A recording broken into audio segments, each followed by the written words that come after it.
Ladies and gentlemen, please welcome the President of El Salvador, Nayib Bukele.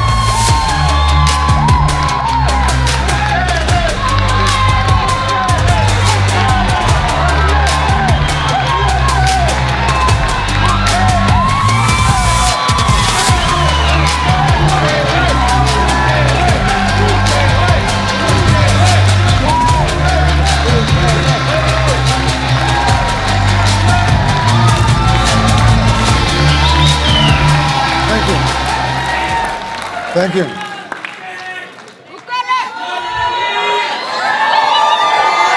Thank you, thank you. Thank you very much. Gracias, gracias. Thank you, thank you.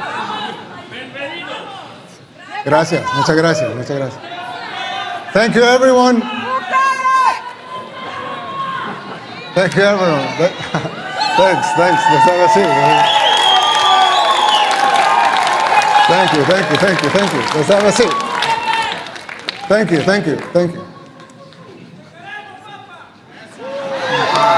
I love you too. Dear Matt and Mercy, thank you for the kind invitation to have me here at CPAC. It is truly an honor to be here just a few days after our presidential and legislative elections, which, by the way, they pulverized the opposition. Yes. They say globalism comes to die at CPAC. I'm here to tell you that in El Salvador, it's already dead.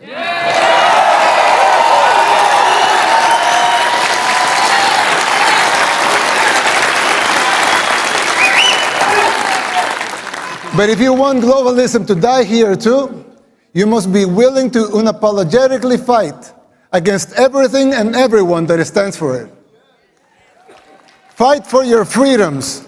Fight for your rights. The next president of the United States must not only win an election, he must have the vision, the will, and the courage to do whatever it takes. And above all, he must be able to identify the underlying forces that will conspire against him. These dark forces are already taking over your country. You may not see it yet, but it's already happening. You don't see it as clearly because people are designed to see linear changes, not exponential ones. We don't always recognize how fast a problem can multiply and spiral out of control. The problem is much like the metaphor of the boiling frog. Once the water boils, it's already too late. People fail to see these things. It's our nature. Just like the frog, people become complacent, and they don't realize how bad things are getting until it's too late. While I know, of course, El Salvador is a lot smaller country, setting aside the differences, there's a similarity with what is happening here in the United States. We also had many apparently isolated problems in the 60s and the 70s, and we failed to realize as a country the severity of them until it became a civil war. By the time we reacted, it was already too late. We were already boiled like the frog. And it took us 50 years, 2 wars, 250,000 lives, and a third of our population displaced, and a near miracle to get our country back. And you.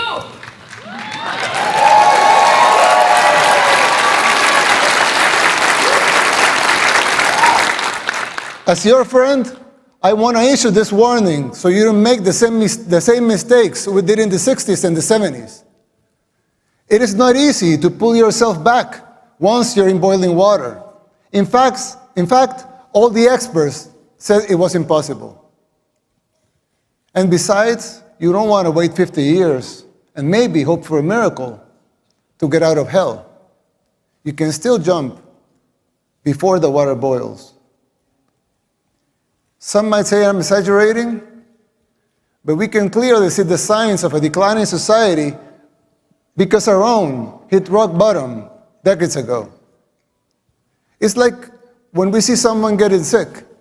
First, it's maybe just stomachache, or a headache, or a small fever.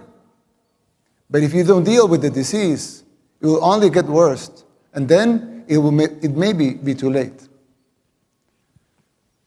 Even after our first war in El Salvador, we failed again to look into the signs of the second civil war that was coming, the gang war. After 1 million people fled the first war, a lot of them came to live in ghettos here in the United States, where the gangs were formed. When former President Clinton deported a lot of those gang members without telling us they were gang members, they were criminals. They roamed free and recruited young people, thousands of young Salvadorans, to join the gangs. At first, they seemed like petty criminals, but they began to change and transform until they became the unscrupulous terrorists that we know today. Most of them even perform satanic rituals, and this has been well documented. The government back then didn't deal with the disease, nor did the next administration, nor did the ones after that. The disease that had begun with mild symptoms got worse and worse. It became a cancer that seemed incurable. We are already seeing these symptoms in the United States. Big cities in decline like Baltimore, Portland, New York, just to name a few. Places where crime and drugs have become the daily norm, and even accepted and promoted by the government. How many young people have you lost to the streets of Philadelphia or San Francisco, to fentanyl? Did we see these apocalyptic sights 15, 10, 5 years ago? Can you imagine how it will be in the next 5, 10, or 15 years? The same thing was happening in El Salvador. In the span of less than a decade, gangs took control of all the country and our society. They evolved into a parallel government, controlling elections and even political parties. Every aspect of the daily life of most people was controlled by the gangs. Murder capital of the world is a tragic title to hold. Getting rid of that was the bare minimum we had to achieve in order to even start thinking about rebuilding our country.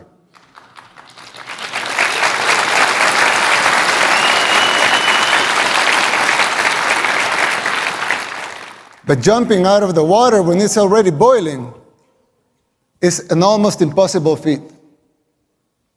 You are not there yet. And believe me, you don't want to be. We did the unthinkable to cleanse our society. We arrested the terrorists, but we have to remove corrupt judges and corrupt attorneys and prosecutors.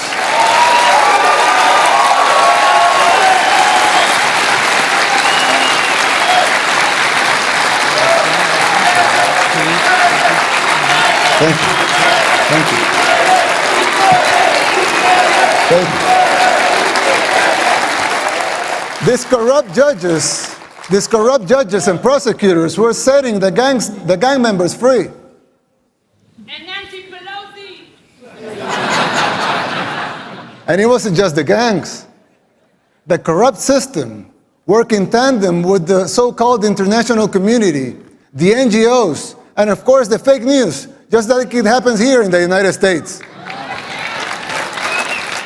Unelected bureaucrats are trying to instate public policy. Who elected them? They don't have a democratic mandate. If they want a seat in the table, they should run for office. Let the people vote. It will not be a pretty sight for them if the elections are free and fair. I mean, who elected Soros to dictate public policy and laws? Why does he feel entitled to impose his agenda? Let me tell you something. Soros and his cronies hit a brick wall in El Salvador.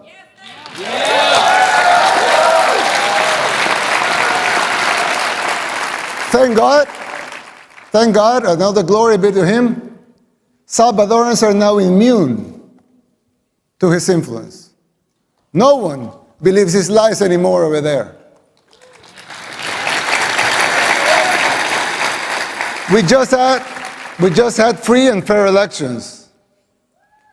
And we won in a landslide with more than 84% of the vote.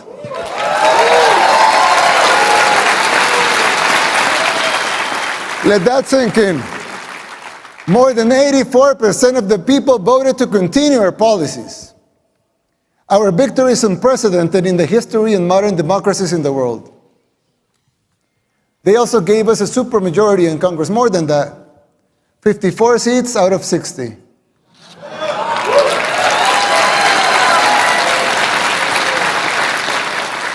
"57 if we count our allies.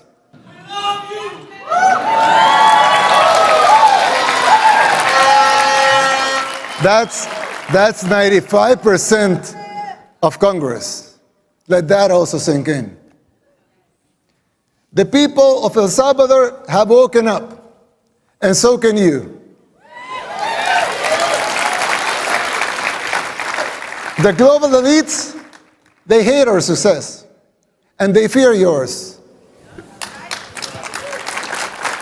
The people's free will to choose their leaders is something they despise because they cannot control that.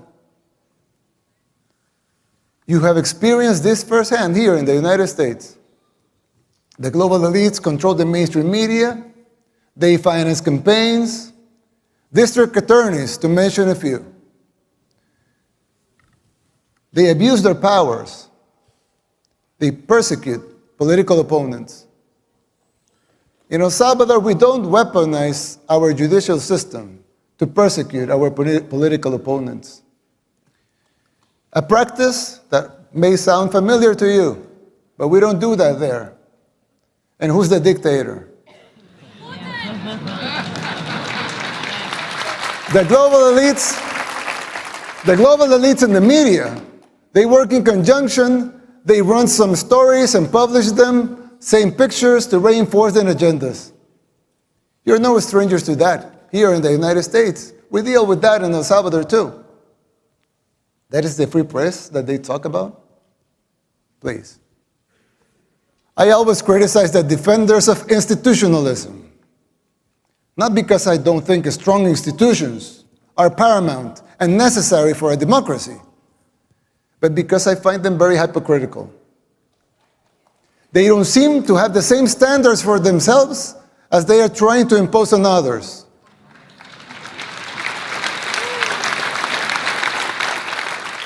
But there's yet another component that is more dangerous than a simple double standard. Institutions were created to serve the people and not the other way around.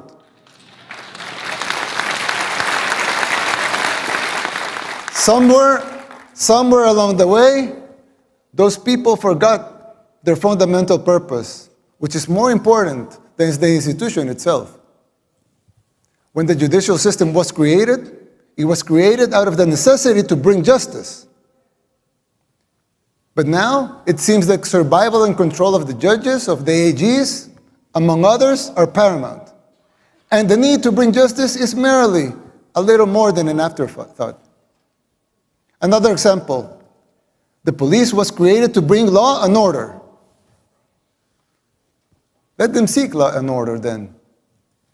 But now some of them are even afraid to do their job because they fear the consequences for doing it. They should be encouraged to fulfill their foundational roles without fear of repercussions that distract them from their missions.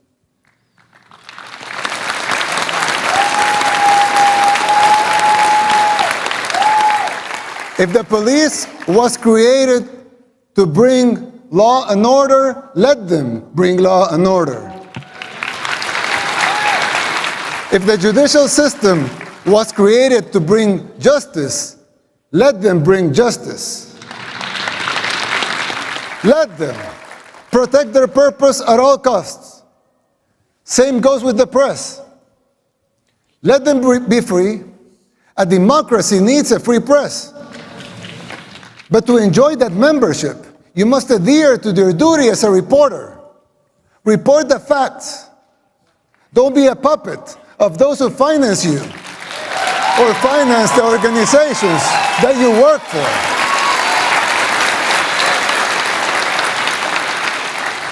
Your freedom of speech will always be protected. We believe in free speech. Everyone here believes in free speech. Your free speech will always be protected. But don't call yourself a journalist if you're just an activist.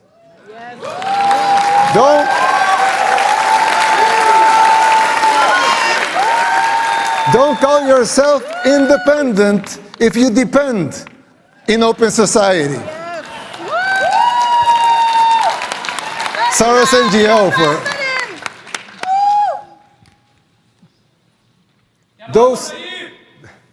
those sacred institutions have morphed away from the reason they were created. We should not defend those institutions for the sake of being institutions. Instead, we should defend the principles that created those institutions in the first place.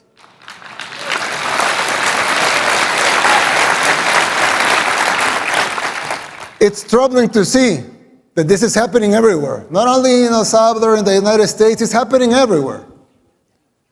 But even here, in the United States, in the most powerful country in the world, even here, it's happening. America should listen to these words, not because the El Salvador model should be replicated here, but because these specific examples apply to any nation that has lost or is losing its way.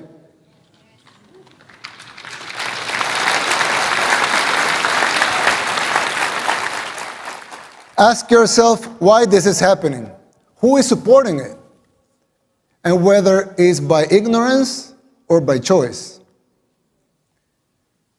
And fight it. Fight it with all your heart and soul. And be the beacon of hope. And be the beacon of hope that your founding fathers, with all their faults like every human being has, dreamt for your country.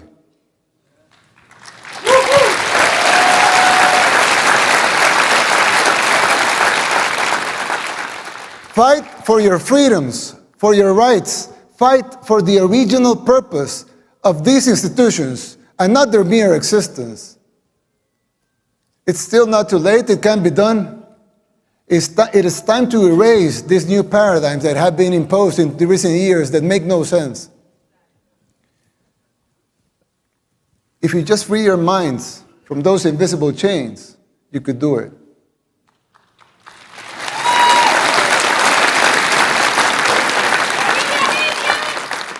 This shift is an extremely dangerous trend that undermines these institutions.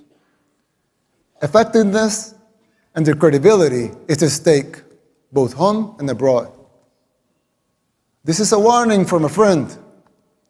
You should adhere to their foundational principles and purposes and denounce this new institutionalism. Now, you would think that's it. As it wasn't enough, right? But unfortunately, there's more. There are other symptoms that are even more difficult to diagnose. For instance, the financial situation of the United States. When I talk to my conservative friends right here, they always tell me that the problem is high taxes. But they're wrong. Of course, high taxes are extremely high here in the United States. I give you that. You're right in that.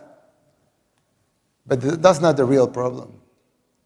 The real problem is not the high taxes themselves, but the fact that they are not even really funding the government. Not even those high taxes, higher than a lot of places in the world, not even those taxes are really funding the government. So who's financing the government? Government is financed by treasury bonds, paper. And who buys the treasury bonds? Mostly the Fed.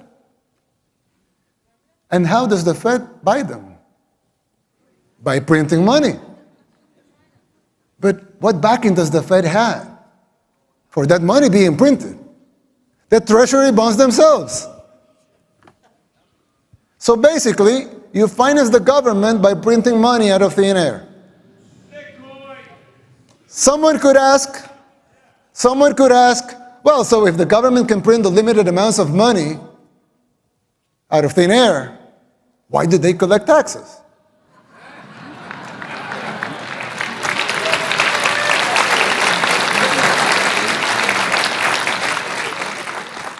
I mean, in theory, it would make sense, right? If they can print unlimited amounts of money, why would they need taxes for?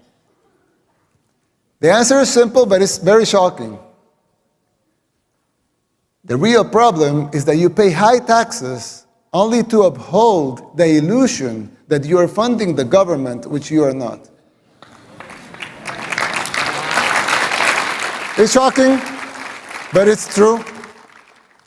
The government is funded by money printing, paper backed with paper, a bubble that will inevitably burst.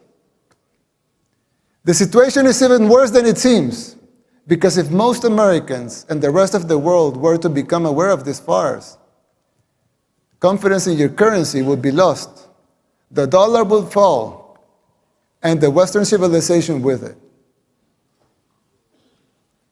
If the next president of the United States doesn't make the necessary policies and structural changes, sooner or later that bubble will burst. There's still time. You don't have to make the same mistakes we did in the 60s and the 70s. You can still jump before the water boils. Winning the election isn't enough to solve these problems. They will not simply go away as a consequence of an electoral result. It would take a total re-engineering of the government, top to bottom. It will entail making difficult decisions, like the ones we made in El Salvador since 2019, and they're already paying off. It will be hard. The system will push back, but you have the right to determine your own fate.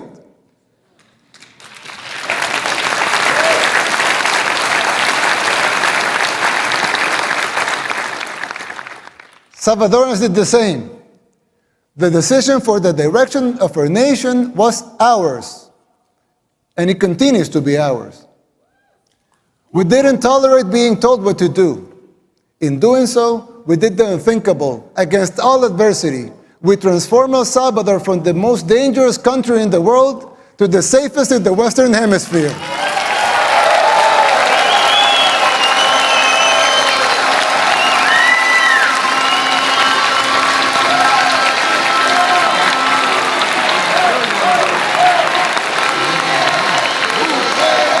Thank you.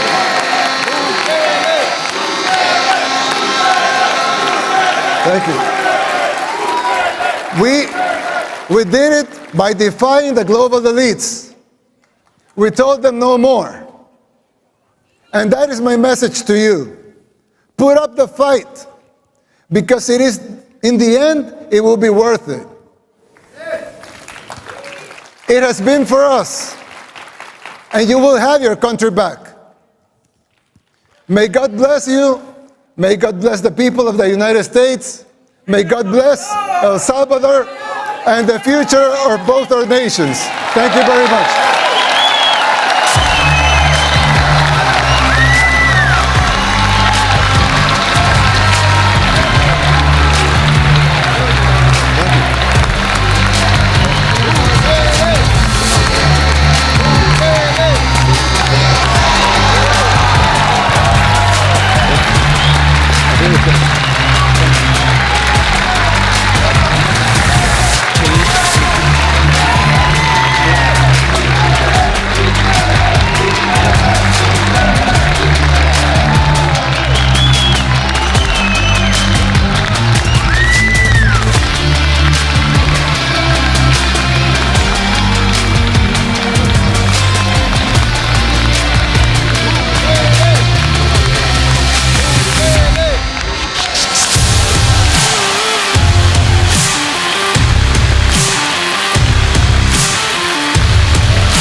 Ladies and gentlemen, thank you for attending today's sessions at CPAC 2024.